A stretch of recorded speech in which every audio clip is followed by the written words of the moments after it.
Depuis 2011, mesdames et messieurs, l'Association des alumni de l'Université de Genève décerne le titre d'Alumna ou d'Alumnus de l'année. L'attribution de cette distinction est pour nous une marque importante de la manifestation de l'importance pour notre université de la communauté des anciens étudiants qui, au travers de leur parcours personnel, professionnel et social, honorent toute notre institution. Philippe Brandt, vous êtes un ancien étudiant de la faculté de droit. Vous dirigez aujourd'hui l'ONG Trial International, que vous avez fondée en 2002, et qui met le droit au service des victimes des crimes internationaux. Cette organisation non gouvernementale traite non seulement les affaires individuelles, mais elle veut aussi obtenir des changements structurels, et elle milite avec courage pour un monde plus juste. Cher Philippe Brandt, je suis heureux, au nom de l'Université de Genève et de notre association des alumni, de vous remettre le titre d'Alumnus 2017.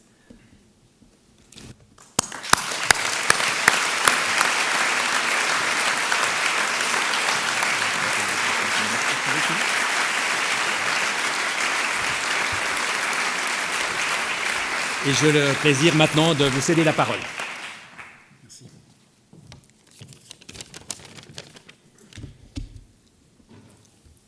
En 1996, suite à une visite en Suisse, le Conseil fédéral déclarait persona non grata l'ancien dictateur chilien Augusto Pinochet. Raison invoquée, les tortures, les exécutions extrajudiciaires, les disparitions forcées commises par son régime. À l'époque, assistant à la faculté de droit, j'argumentais avec mes collègues que cette décision était idiote et qu'au contraire, il fallait autoriser Pinochet à revenir en Suisse et, sur la base de la Convention contre la torture, lui passer les menottes à sa prochaine descente d'avion. Il me tapait sur l'épaule en me disant que j'étais un doux rêveur, jusqu'à ce que, 2 ans plus tard, bingo, Pinochet était arrêté à Londres, précisément pour ces crimes. Monsieur le recteur, mesdames et messieurs les professeurs, chères étudiantes et étudiants, chers amis, l'arrestation du général Pinochet fut le précédent génial qui inspira la création de Trial International, une ONG qui soutient aujourd'hui sur 3 continents des centaines de victimes d'atrocités dans leur quête de justice en utilisant la simple force du droit. Ce que j'avais appris et acquis sur les bancs de l'université, avec un peu d'imagination, un peu de persévérance aussi, pouvait réellement amener à la condamnation des bourreaux. Le thème de notre Dies Academicus, c'est le courage. Pourquoi donc l'association des alumni de l'université a-t-elle choisi de m'y associer? Licence, DES, LLM, doctorat, j'ai tout fait à Genève. Je n'ai pas eu la témérité d'entreprendre même un semestre Erasmus à l'étranger. Lorsqu'il convient, et nous le faisons, d'aller enquêter sur le terrain, sur les affaires de disparition forcée ou de viol de masse, ce sont mes collègues, en général, que j'envoie faire le travail.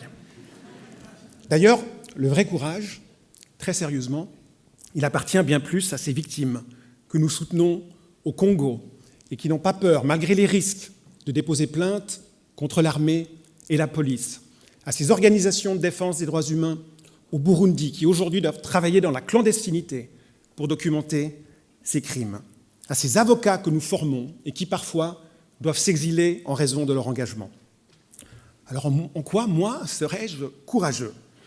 Réflexion faite, c'est peut-être de ne point m'être découragé, d'être resté fidèle aux valeurs d'universalité que l'université promeut, d'avoir accueilli sans cynisme et mis en pratique sans relâche l'enseignement de ces professeurs pionniers, il y a 25 ans, qui nous enseignaient ces matières nouvelles qu'étaient les droits humains et le droit pénal international.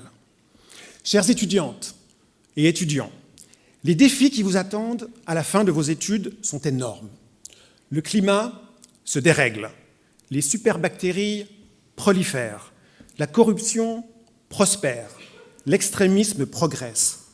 Genève, la Suisse et le monde ont besoin, pour affronter ces défis, de scientifiques, d'économistes, de politologues, de juristes, de philosophes, mais surtout de citoyens, qui vivent des idéaux et de l'intelligence que l'université saura, je l'espère, vous insuffler.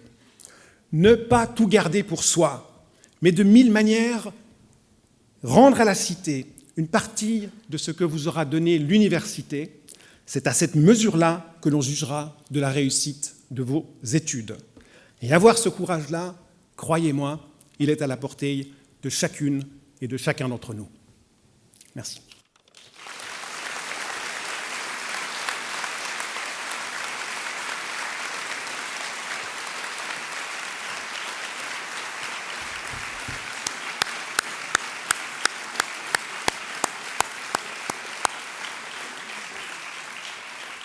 Monsieur Grant, merci infiniment de ces paroles fortes. Elles s'inscrivent parfaitement dans la Semaine des droits humains que nous organisons cette année pour la 5e fois, et pour le courage de votre institution et le courage aussi personnel que vous avez manifesté en vous engageant dans cette cause.